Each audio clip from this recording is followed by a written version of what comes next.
80லேருந்து ஆரம்பிச்சிங்கனாவே இன்றைக்கி வந்து பார்த்தீங்கன்னா ஆல்ஃபா வரைக்கும் வந்து பார்த்தீங்கன்னா விஜய் தான். ஒன்றும் இல்லை, சின்ன சின்ன பசங்கன்னா இன்றைக்கி அரசியல் பேசுகிறாங்க. கல அரசியல் அவர் பண்ணணும் அப்படின்னா அவருக்கு எங்கே பர்மிஷன் கிடைக்கும், என்ன பண்ணணும், அவங்கள்ட்ட ஒரு சட்ட சிக்கல் என்ன, அவங்களோட சிக்கல் என்னன்னு கேட்டிங்கன்னா அவங்களோட தொண்டர்களே அவர் மேலே முயறாங்க. அது மீறி வந்து மக்கள், புரிஞ்சுங்களா? அவருக்கு வந்து இன்னைக்கு பார்த்தீங்கன்னா போனீங்கன்னா அவ்வளோ க்ரௌடு. 77 இன்னைக்கு வந்து எங்கே போனீங்கனாலும் க்ரௌடாக இருக்குது. He will reach the people. இப்போ வந்து இவங்க வந்து இளைஞரின் மாநாடுன்னு சொல்லி இளைஞர்களே இல்லாமல் ஒரு மாநாடு நடத்துனாங்க. ஸ்டேஜ்லாம் போட்டு அப்படியே நடந்து வந்து கூட்டம் இருந்தது. அதுல இளைஞர்களே இல்லைன்றீங்க. இளைஞரணி செயலாளருக்கு என்ன வயசு? 50 வயசு. 2006க்கு அப்புறம் ஓகேங்களா, திமுக மற்றும் அதிமுகவுக்கு இளைஞர்களின் வருகையே கிடையாது.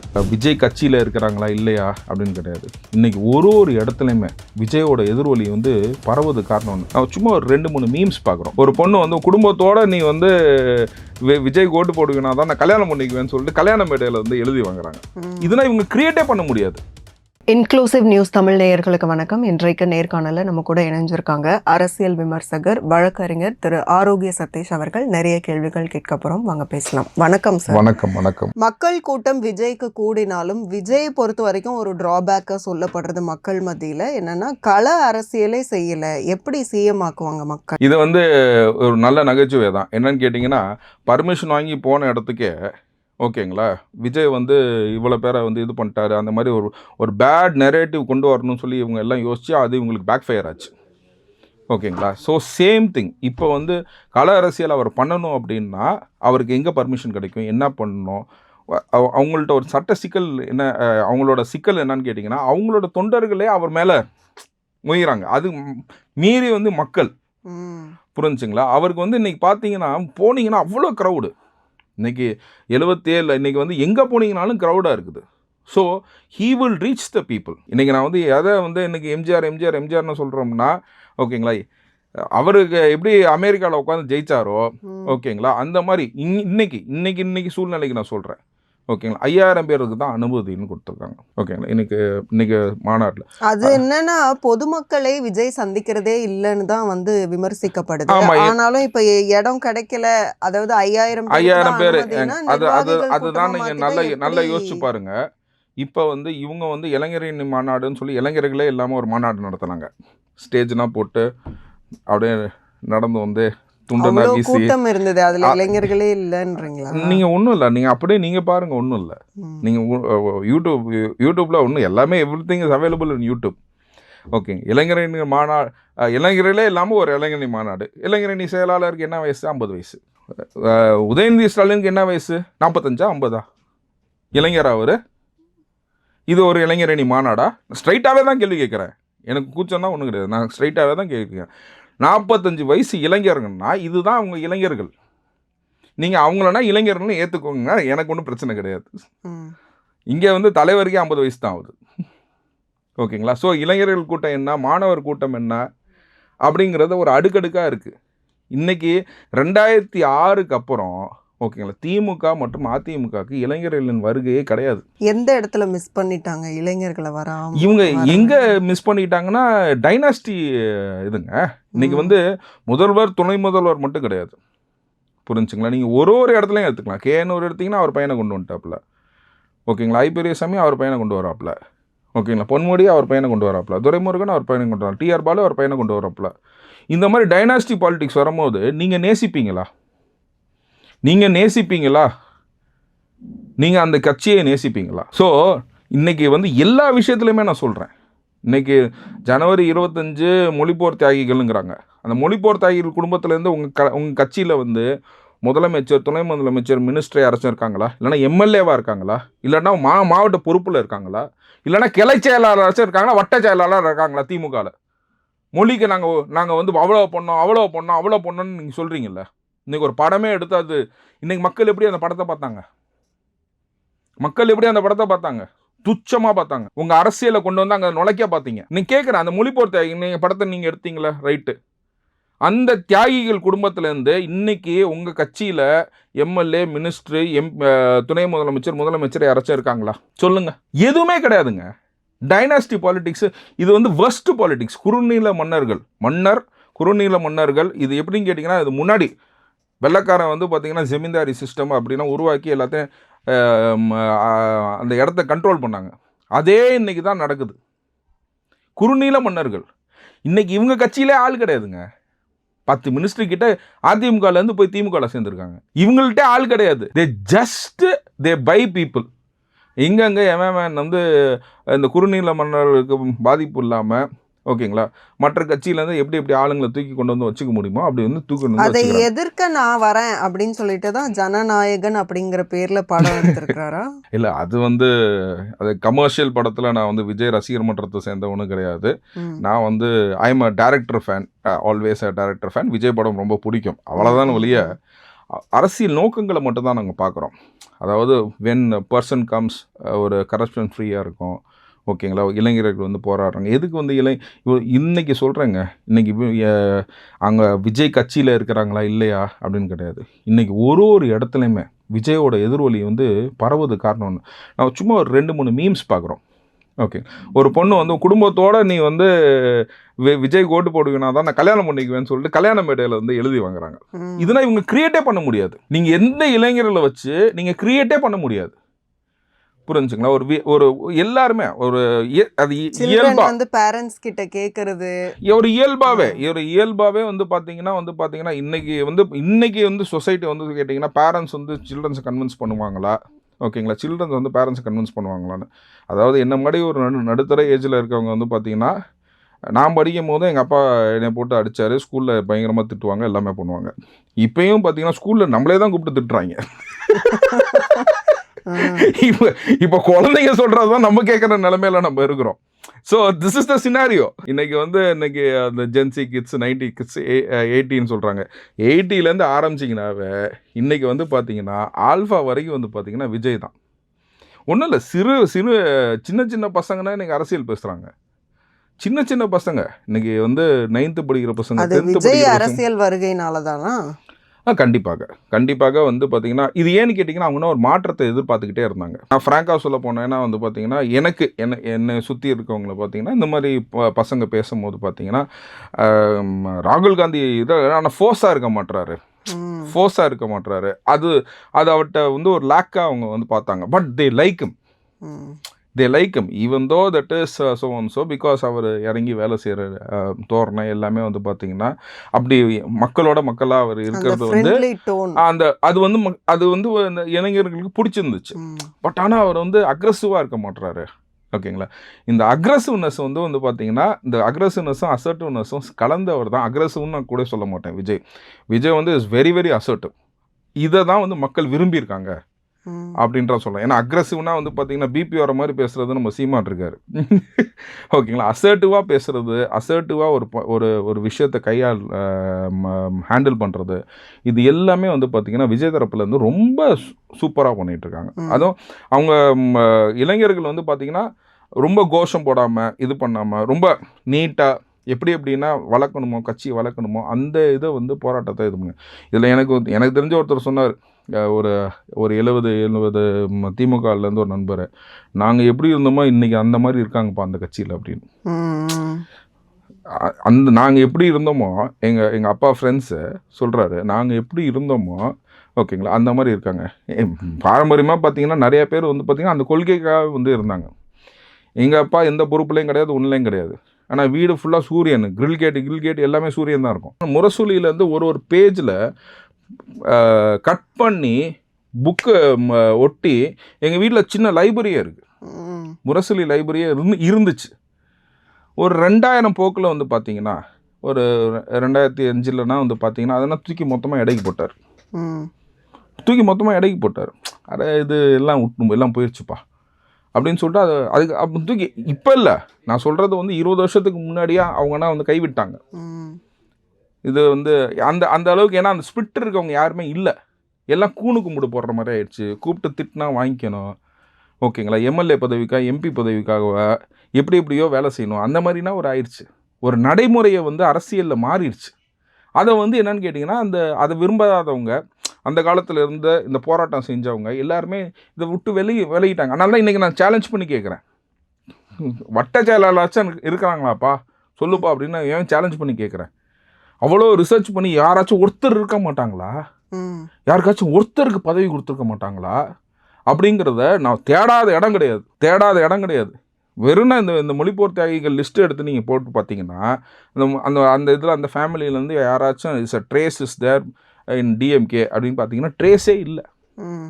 இன்றைக்கி இருக்கிறவங்கன்னா யார்? லிஸ்ட்டு போடுங்க, அப்படியே லிஸ்ட்டு போடுங்க.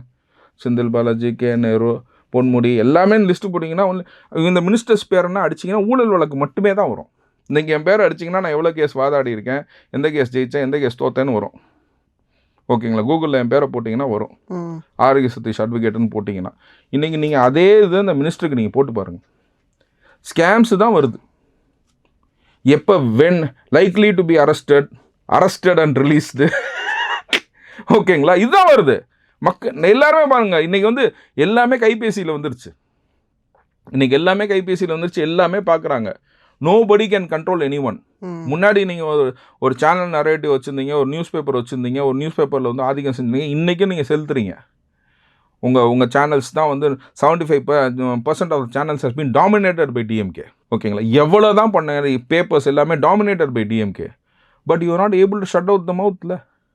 இல்லை, என்னை சுற்றி இருப்பவர்கள்கிட்டயே பேசும்போது கூட யங்ஸ்டர்ஸ்மே கூட இன்னும் டிஎம்கேக்கு தான் ஓட் பண்ணுவோன்னு சொல்கிறவங்க கூட இருக்கிறாங்க. ஓகே, ஸ்டில் நம்ம எவ்வளோ ஸ்கேம்ஸு, இவங்க டைனஸ்டி பாலிட்டிக்ஸு எப்படி சொன்னாலும் அந்த கோர் ஓட்டர்ஸ் தான். எனக்கு தெரிஞ்சு அந்த மாதிரி டிஎம்கேல கோர் ஓட்டர்ஸே எனக்கு அந்த கோருக்கு ஏதாச்சும் ஒரு விங் அந்த டைனாஸ்டிலேருந்து வந்திருக்கலாம். ஏன்னா எனக்கு நீங்கள் ஒன்றும் இல்லை, சும்மா நம்ம ஒரு காலேஜ் பசங்க ஒரு இது பண்ணுறது ப்ரொமோஷனே பார்த்தீங்கன்னா இன்றைக்கி காலேஜ் வழியாகவே ப்ரொமோஷன் பண்ணுறாங்க, ஸ்கூல் வழியாக ப்ரொமோஷன் பண்ணுறாங்க. ஓகேங்களா? இந்த மாதிரி சில இன்ஸ்டியூஷன்ஸ்னால் கவர் பண்ணி வச்சு அங்கே ப்ரொமோட் பண்ணுறாங்க. ஓகேங்களா? எவ்வளோ தான் நீங்கள் பண்ணிங்கனாலும் சரி, people will never come to you. இன்னும் மக்கள் என்ன கொஞ்சம் கூட போய் பேசுகிறாங்கன்னா, எப்போவுமே ஒரு 1000 2000ன்னு தரக்கூடிய கட்சிகள் இப்போ ஒரு 5000 10,000 வரைக்கும் கூட கொடுக்க சான்சஸ் இருக்கு. இல்லை கண்டிப்பாக நீங்கள் சொன்னது அது 10,000க்கு மேலே போகிறதுக்கும் சான்சஸ் இருக்குது இன்றைக்கி. ஏன்னா இவங்க நம்ம எக்கானமி பார்த்தீங்கன்னா 75 இயர்ஸ் ஆஃப் இண்டிபெண்டன்ட் இந்தியாவில் பார்த்தீங்கன்னா தமிழ்நாடு கடன் பட்டிருந்தது வெறும் 4,500 லட்சம் கோடி தான் 2021 வரைக்கும். இன்றைக்கி நம்ம 9,5 லட்சம் கோடி வச்சுருக்கோம், 5 லட்சம் கோடி கடனே வாங்கியிருக்கோம். ப்ளஸ் நீ நல்ல ஒரு வணிகம் செய்கிற தமிழகத்தில் நிறைய பிஸ்னஸ் பண்ணியிருக்கீங்கன்னு. இதுக்கு ஒரே சாட்சி என்னன்னு கேட்டிங்கன்னா, முன்னாடி நம்ம ஒரு ஆடியோ தான்.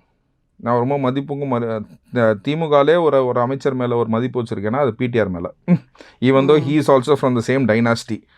ஓகேங்களா? அந்த டைனாஸ்டியில் இருந்தாலும் அவர் மக்களுக்கு ஏதாச்சும் செய்யணும்னு நினைக்கிறாப்புல அப்படின்றது என்னோட பர்சனல் ஒப்பீனியன்.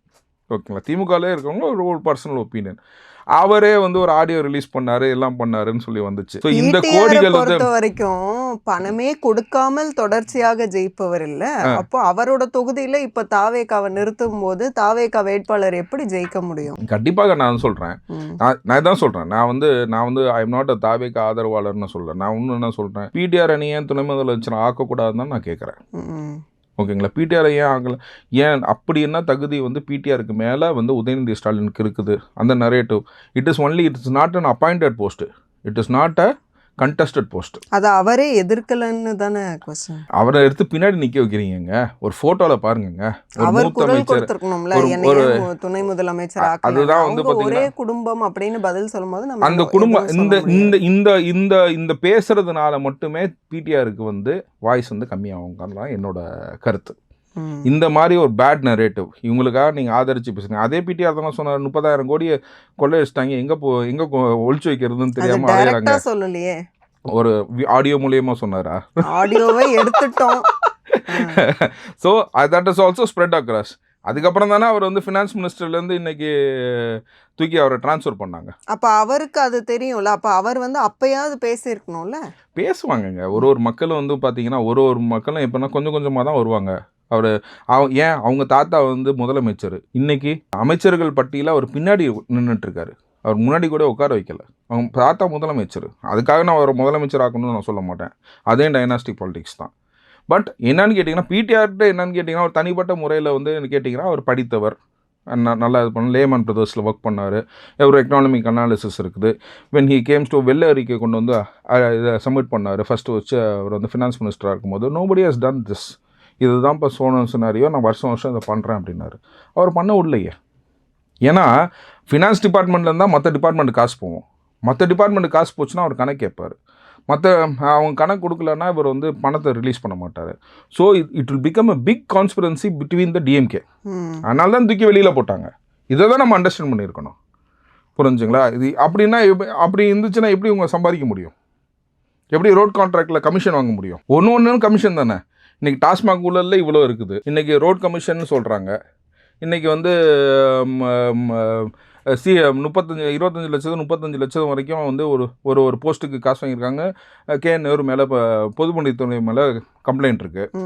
இன்றைக்கி மழை பெஞ்சா நமக்கு தண்ணி எப்படி நிற்கிதுன்னு நமக்கு தெரியும். இதுக்கு 4000 கோடியாக செலவுன்னு.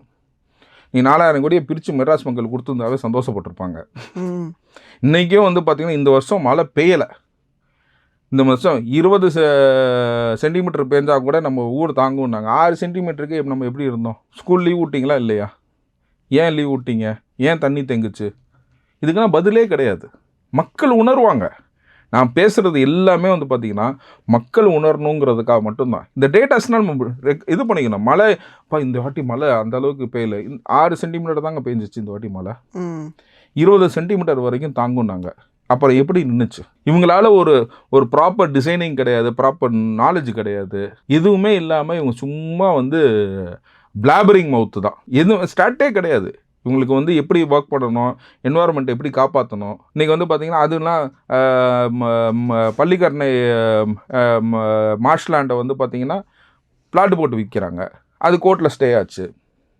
இவங்க பண்ணது ஒன்று நீங்கள் யோசிச்சு பாருங்கள். நம்ம கோர்ட்டில் என்னென்ன ஆயிருக்கான்னு. இந்த தமிழ்நாடு கவர்மெண்ட்டையே அஜித் கேஸை மட்டும் சிபிஐக்கு அமிச்சாங்க. ஆம்ஸ்ட்ராங் கேஸுக்கு சிபிஐ போகக்கூடாதுங்கிறாங்க. ஏன்? தடை வாங்கி வச்சுருக்காங்க. இன்றைக்கி வந்து ஜஸ்டிஸ் வேல்முருகன் வந்து ஆர்டர் போடுறாரு. நீ செல்வ பிறந்தங்க ஏன் கூப்பிட்டு விசாரிக்க கூட இல்லை, இந்த 7700 பேஜ் வந்து வேஸ்ட்டுங்கிறாரு. ஜஸ்டிஸ் வேல்முருகன் மெட்ராஸ் ஹைகோர்ட்டில் ஆர்டர் போடுறாங்க. So case maybe transfer to சிபிஐன்னு. இன்றைக்கி அதில் போய் ஸ்டே வாங்கி வச்சுருக்கீங்க. ஸோ இந்த நரேட்டிவை இவங்க பண்ணுற விஷயமே வந்து பார்த்திங்கன்னா எல்லாமே ஒரு தப்பான விஷயம். எல்லாருமே இன்றைக்கி வந்து இவங்க கையில் தான் அடக்குமுறை வச்சுக்கணுன்றாங்க. எனக்கு விஜய்க்கு வந்து 5000 பேர்த்துக்கு தான் ஆள் வருவாங்களா? 5000 பேர் தான் நீங்கள் கூட்டம் போடணும்னு சொல்கிறதுல என்ன நரேட்டிவ் இருக்குது சொல்லுங்கள். அதனால் என்ன சொல்லுங்கள், என்ன நிர்வாகிகளே 5000 பேர் இருக்காங்கப்பா. என்னை பார்க்க வந்தால் கண்டிப்பாக மினிமம் 50,000-லேருந்து 1,00,000 பேர் வருவாங்க. உங்கள் இளைஞரணி மாநாட்டில் வந்து வச்சுருந்தீங்களா, அந்த மாதிரி ஒரு இடத்த எடுத்துக்கோ, நாங்கள் பர்மிஷன் கொடுக்குறோம், அந்த மாதிரி எதையாச்சும் ஒன்று சொல்லணும்ல. 5000 பேருக்கு தான் பர்மிஷன். ஸோ அவங்க என்ன பண்ணுறாங்க, இப்போ எல்லாமே உள்ளரங்கத்திலே நடத்துகிறாங்க. அதனால தான் அவர் என்ன சொல்கிறாரு, எல்லாத்தையும் போய் நீங்கள் ரீச் பண்ணுங்கள், மக்களை ரீச் பண்ணுங்கள், மக்களை போய் நேராக சந்திங்க, தொண்டர்கள் போய் சந்திக்கிட்டோம், நான் சந்திக்க முடியலங்கிறத சொல்லுங்கள், எடுத்து சொல்லுங்கள், போய் நீங்கள் போய் சந்திங்க. அப்படி போய் சந்திச்சா என்ன ஆகுது? ஒன்லி ஒன் சைடாக போட்டு அடித்தா என்ன ஆகும்? இன்றைக்கி 43,000 இஸ்லாமியர்களுக்கு ஹார்பரில் இருக்கிறாங்க.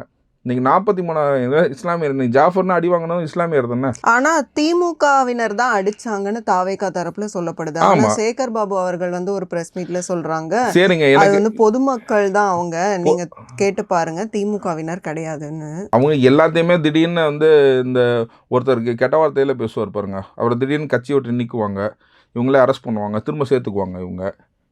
இப்போ நீங்கள் வந்து இவங்க கட்சியை பொறுத்த வரைக்கும் என்னன்னு கேட்டிங்கன்னா, அவங்களுக்கு வந்து ஒருத்தர் பேடு இல்லைன்னா அவங்களுக்கு ஒரு கிரே ஷேடு வருதுன்னு வச்சுக்கோங்களேன், ஓகேங்களா, அந்த ஆளே இருக்க மாட்டாங்க. நான் இப்போ சொல்கிறேங்க, நீங்கள் ராசா அவ்வளோ பேசுகிறாருல, நீங்கள் ஏன் சார் பெயில் போடல? நீங்கள் ஏன் பெயில் போடல? 1.5 வருஷமாக நீங்கள் ஏன் பெயில் போடல? உங்கள் நண்பர் பாஷா இறந்து போனார், ஓகேங்களா, தூக்கு மாட்டிட்டு இறந்து போனார்ல, ஏன் தூக்கு மாட்டிட்டு இறந்து போனார்? நீங்கள் ஏன் பெயில் போடலை? பெயில் போட்டு டிஸ்மிஸ் ஆகிறது வேறு. ஒரு மனுஷன் உள்ளுக்குள்ளே உட்காந்துக்கிறேன், நான் பெயில் போட மாட்டேன்னு உட்காந்துருந்தாருன்னா யோசிச்சு பாருங்கள், வெளியில் வரத்துக்கு எவ்வளோ பயம்னு நல்லா யோசிச்சு பாருங்க. எங்கள் கொலகாரனே இருக்கிறாங்க, ஓகேங்களா, அவன் வந்து பெயில் போடாமல் உள்ளுக்குள்ளே உட்காந்துருப்பாங்களா? கொலகாரனே இருக்கிறான், அவன் தான் கொலை செஞ்சுட்டான், ஓகேங்களா, ரோட்லேயே உட்காந்து செஞ்சுட்டான், கொலையை செஞ்சுட்டான், ஓகேங்களா, அவங்க பெயில் போடாமல் இருப்பாங்களா? 1.5 வருஷமாக பெயில் போடாத இந்த ராசா வந்து இன்றைக்கி பேசுகிற பேச்சை பாருங்கள். வெளியில் வரதுக்கு பயம், நம்மளே கண்டு இல்லை, ஓகேங்களா, திமுக காரங்களே கண்டு. நண்பன் வந்து தூக்கு மாட்டிக்கிட்டாங்கிறாங்க, செத்து போயிட்டாங்கிறாங்க, பயம். நாட் கில்ட்டினா it doesn't mean that they are not come out of this accusation. Still they have been accusation, still appeal has been filed. இன்னைக்கு நான் திரும்ப அதை பேச ஆரம்பிக்கலாம். நீங்கள் ஏன் 1.5 வருஷமாக நீங்கள் பெயில் போடலை? இன்றைக்கி வந்து கனிமொழி அவர்கள் பெயில் போட்டாங்க, டிஸ்மிஸ் ஆச்சு, திரும்பவும் ப்ரிஃபர் பண்ணாங்க, டிஸ்மிஸ் ஆச்சு, தொடர்ந்து பெயில் போட்டு தானே 2 மாதத்தில் வெளில வந்தாங்க. நீங்கள் ஏன் பெயில் போடலை? அதுக்கு ஒரு வார்த்தை சொல்ல சொல்லுங்கள். நான் ஏன் பெயில் போடல, நான் 1.5 வருஷம் வந்து ஜெயிலில் இருக்கணும்னு சொல்லி ஆசைப்பட்டேன்னு சொல்ல சொல்லுங்கள். அது ரெசார்ட் இல்லை அவருக்கு. ரெசார்ட் தீகார் ரெசார்ட்டில் நான் வந்து 1.5 இயர்ஸ் ஸ்பெண்ட் பண்ணணும்னு நினச்சேன், அதனால் ஸ்பெண்ட் பண்ணேன். ஒரு பெயில் அப்ளிகேஷன் கூட போடலங்க. So he doesn't want to come out. This is the status of DMK. நீங்கள் ஒன்று இதுனா மக்களுக்கு நம்ம எப்படி சொல்ல முடியும்? ஏன்னா மக்களை வந்து பெயிலு அரெஸ்ட்டு இது புரியாது, மக்களுக்கு புரியாது. ஏன் உங்களுக்கு அவரை பார்த்து உள்ளுக்குள்ளே 1.5 வருஷம் வச்சுருந்தாங்கன்னா இன்றைக்கி மக்கள் பேசுவாங்க. பெயில் அப்ளிகேஷன் கொடுத்தா தானே உடனே பெயிலில் விட முடியும். ஃபஸ்ட்டு பெயில் அவர் வெளில வராருங்க 1.5 வருஷம் கழிச்சு. ஃபஸ்ட்டு பெயில் அவர் வெளில வராரு 1.5 வருஷம் கழிச்சு. He stayed calm. தீகாரில் அவர் இருந்தது அவரோட சேஃப்டிக்கு. ஏன் பெயில் போடலன்றத சொல்ல சொல்லுங்கள். எனக்கு ஒரு எக்ஸ்ப்ளனேஷன் கொடுக்க சொல்லுங்களேன். மக்கள் பிரதிநிதியாக கேட்குறேன், ஒரு எக்ஸ்ப்ளனேஷன் கொடுக்க சொல்லுங்களேன். No, he will not have an explanation. எப்படி யாராச்சும் ஒருத்தர் இவ்வளோ வருஷம் பெயில் போடாமல் இருப்பாங்களா? பெயில் போட்டு டிஸ்மிஸ் ஆகிறது வேறு விஷயம். பெயில் போடாமல் 1.5 வருஷம் உங்களை யார் இருக்க சொன்னா உள்ளுக்குள்ள? What is it behind it? இதெல்லாம் வந்து இன்றைக்கி யார் கேட்குறா? இளைஞர்கள் தான் கேட்குறாங்க. இன்றைக்கி இளைஞர்கள் தான் கேட்குறாங்க. இன்றைக்கி வந்து இது வந்து நான் வந்து ஒரு டாப்பிக்காக கூட கொடுத்தேன் ஒரு லா காலேஜுக்கு. I address some law colleges and all this things. ஏன் ஒரு பர்சன் பெயில் போட மாட்டுறாங்க, என்னென்ன ரீசன்ஸ் பிஹைண்ட் இருக்கும், அனலைஸ் ஆல் தோஸ் ரீசன்ஸ்னு. ஒரு கொலைகாரன் குண்டாஸில் இருக்கிறவனா பெயில் போடுறாங்க, சாதாரண வக்கீல் வச்சு போடுறான். தன்னோட வக்கீல் புஸ்தகத்தை மட்டுமே வச்சு நானே படித்து நானே வந்தேன் அப்படின்றாப்புல. அந்த 1.5 வருஷம் தான் நீங்கள் படிச்சிங்களா? இல்லைனா அதுக்கப்புறம் நீங்கள் எந்த வக்கீலே நீங்கள் வைக்கலையா? ஒரு கேஸ்க்குலையும் ஒரு விஷயத்துலையும் நான் சொல்கிறேன். இன்றைக்கி வந்து சிறுபான்மையருக்கு வந்து பார்த்திங்கன்னா இவ்வளோ மாதமாக நீங்கள் வந்து டீச்சர்ஸ்க்கு சம்பளம் கொடுக்கல. சம்பளம் கொடுக்குறேன்னு அறிக்கை விட்டீங்க, இன்னும் செட்டிலே ஆகலையே. ஏன்னா உங்கள்கிட்ட கஜானால ஒன்றுமே இல்லை. 11 மாதமாக நீங்கள் சம்பளம் கொடுக்கல. ஏன்னா வந்து கேஸ் நடக்கும் போதே நீங்கள் வந்து நிப்பாட்டிட்டீங்க கேஸ். அதுக்கப்புறம் நீங்கள் சுப்ரீம் கோர்ட் போகிறீங்க. மே மாதத்தில் போட்ட ஆர்டருக்கு நீங்கள் செப்டம்பர் மாதம் சுப்ரீம் கோர்ட் போகிறீங்க. உங்கள் ஊழல் வழக்கில் இந்த மாதிரி வந்து மே மாதம் போட்ட ஆர்டருக்கு செப்டம்பர் மாதம் நீங்கள் போயிருக்கீங்களா? அடுத்த நாளே போகிறாங்களா இல்லையா? இதுக்கு மட்டும் ஏன் போக மாட்டீங்க? இதுதான் சிறுபான்மையர்கள் கேட்குறாங்க. சிறுபான்மையர்களுக்கு ஒரு இன்றைக்கி வந்து பார்த்தீங்கன்னா ஒரு நரேட்டிவ் நீங்கள் பார்க்கலாம். நீங்கள் துறையை நீங்கள் சொல்லுங்கள், நான் சொல்கிறேன். யூ நேம் எந்த துறையை வச்சா நீங்கள் சொல்லுங்கள். தூய்மை பணியாளர்லேருந்து நமக்கு கல்வி கற்று நீங்கள் உட்கார வச்சுருக்க ஆசிரியர்கள் வரைக்குமே வந்து பார்த்தீங்கன்னா எல்லாத்துக்குமே பிரச்சனை. ஒரு அட்மினிஸ்ட்ரேஷனை என்னன்னு தெரியல. அப்படிங்கிறவங்க எப்படி வந்து அட்மினிஸ்ட்ரேஷன் பண்ண முடியும்? இன்றைக்கி பாருங்கள், இன்றைக்கி அதுதான் ஒரே ஒரு விஷயத்த நான் பாராட்டுவேன். என்னன்னு கேட்டிங்கன்னா, தாவேக்கால உங்கள் கோரிக்கையை நீங்கள் சொல்லுங்கன்னு கேட்குறாங்க. மக்கள்கிட்ட இருந்து கேட்குறாங்க கோரிக்கையை. அவங்களும் கனவை சொல்லுங்க அப்படிதான். ஆமாம், கனவையை சொல்லுங்கள், கோரிக்கைகளை சொல்லுங்கள், அடுத்ததை சொல்லுங்கள். நான் தான் சொல்லுவேன். மெட்ராஸ் வந்து 0 C லைனில் இருக்குங்க. ஒரு சின்ன ஒரு இதாக சொல்கிறேன். It has to be discuss with environmentalist. இதில் வந்து வடிகால் எவ்வளோ தூரம் வடியும், எப்படி பம்ப் பண்ண முடியும், அதனால் நம்ம யோசிக்கணும்.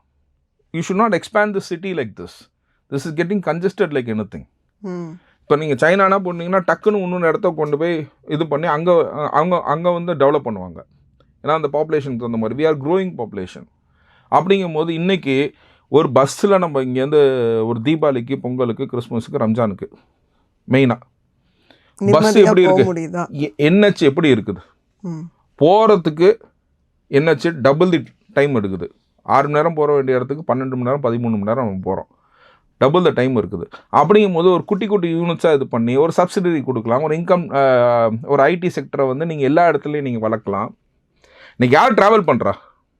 இப்போ I have to be here because high court is here, so I have to be here. ஓகேங்களா? நீங்கள் அமைச்சர்னா இங்கே சட்டசபையில் இருக்கீங்க, நீங்கள் இருங்க. ஓகேங்களா? யாருன்னா வந்து நம்ம வந்து அவங்கவுங்க இடத்துக்கே நம்ம வந்து திரும்ப போய் அமர்த்தி வைக்க முடியும். ஏன்னா we are migrating from our city. நான் என் சொந்த ஊரை விட்டுட்டு நான் இங்கே வந்திருக்கேங்க. ஓகேங்களா?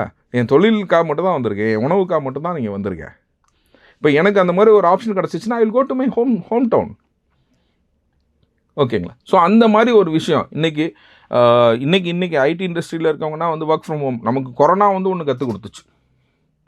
இன்றைக்கி ஒர்க் ஃப்ரம் ஹோம்னு போட்டனால என்ன பண்ணுறாங்க, முன்னாடியே கிளம்பி போயிடுறாங்க, பின்னாடியே வராங்க. இதில் எவ்வளோ பெட்ரோலு, எவ்வளோ இந்த டிரான்ஸ்போர்ட்டாக இருந்தால் கூட நான் சொல்கிறேன் எவ்வளோ பொல்யூஷனு. ஸோ அங்கங்கே சப்பர்ப்ஸை நீங்கள் வந்து கான்ஸ்டியூட் பண்ணுங்களேன். அப்படி என் திருநெல்வேலியில் இருக்கவங்க படிச்சுட்டு இருக்காங்க, தூத்துக்குடியில் இருக்கவங்க இருக்காங்க. ஒரு சிட்டிலே நீங்கள் க்ரியேட் பண்ணிங்கன்னா எப்படி இருக்கும்? ஒரு ஐடி சிப்காட்டை உருவாக்குங்க, வில் கிவ் த சப்சிடரின்னு சொல்லுங்கங்க. ஐடி கம்பெனி எதுக்கு வரமாட்டான்? நான் அங்கே போனாலும் எனக்கு ஒரே செலவு, எல்லாத்தையும் ஒரே இடத்துல உட்கார வச்சு நான் வேலை வாங்கிக்கிறேன், எனக்கு ஒரே செலவாகட்டும் தானே சொல்கிறான். You give a subsidiary to them. இன்றைக்கி வந்து டேட்டா சயின்ஸுக்கு வந்து பட்ஜெட்டில் கொடுத்துருக்காங்கல்ல, டேட்டா இண்டஸ்ட்ரீஸ் எதாக இருந்தாலும் வாங்க 2047 வரைக்கும் வந்து பார்த்திங்கன்னா தேர் இஸ் நோ டேக்ஸ் அப்படின்னு சொல்லியிருக்காங்க இன்றைக்கி பட்ஜெட்டில். ஏன் அது சொல்கிறாங்கன்னா அந்த மாதிரி அந்த நிறுவனங்கள்லாம் இந்தியாவுக்கு வரணுங்கிறது. இந்த டேட்டா வேர் ஹவுசிங்கை மட்டுமே வச்சுமே சம்பாதிக்கிறாங்க. இன்றைக்கி நான் கூகுளில் மட்டும் நான் பார்த்தீங்கன்னா நான் 130 ரூபா மாதம் கட்டுறேன் என்னோடய ஸ்டோரேஜை நான் ஹோல்ட் பண்ணுறதுக்கு. அந்த டேட்டா வேர் ஹவுஸ் இங்கே வந்துச்சு அப்படின்னு கேட்டிங்கன்னா it will be a good, it's a revenue making industry. So அந்த மாதிரி சில விஷயம் அந்த பட்ஜெட்டில் வந்து பாசிட்டிவாக பார்த்தது இது ஒன்று தான். அதனால் நீங்கள் அந்த பட்ஜெட் வந்து நல்ல பட்ஜெட்னு சொல்லிட மாட்டேன். பாசிட்டிவாக பார்த்தது ஒன்று தான். மக்கள்கிட்ட நம்ம நல்லது சொல்லுவோமே, கெட்டது சொல்கிறதுக்கு தான் 1000 பேர் இருக்காங்க, நல்லது மட்டுமே சொல்லுவோமே. அந்த மாதிரி வந்து பார்த்தீங்கன்னா you have to introduce, that is எல்லா இடத்துலையுமே நீங்கள் வந்து கொண்டு வரணும். நீங்கள் எல்லா இடத்தையும் கொண்டு வந்தீங்கன்னா என்ன பண்ணுவாங்க, அவன் விவசாயத்தையும் பார்ப்பான். இன்றைக்கி என்ன பண்ணுறான், அங்கே போய் பார்க்கவே முடியலப்பா, நிலத்தை விற்றுட்டு வரேன். ஓகேங்களா? நீங்கள் வந்து you are doing injustice to the technology and you are doing injustice to the nature also. மிக்க நன்றி. தேங்க்யூ.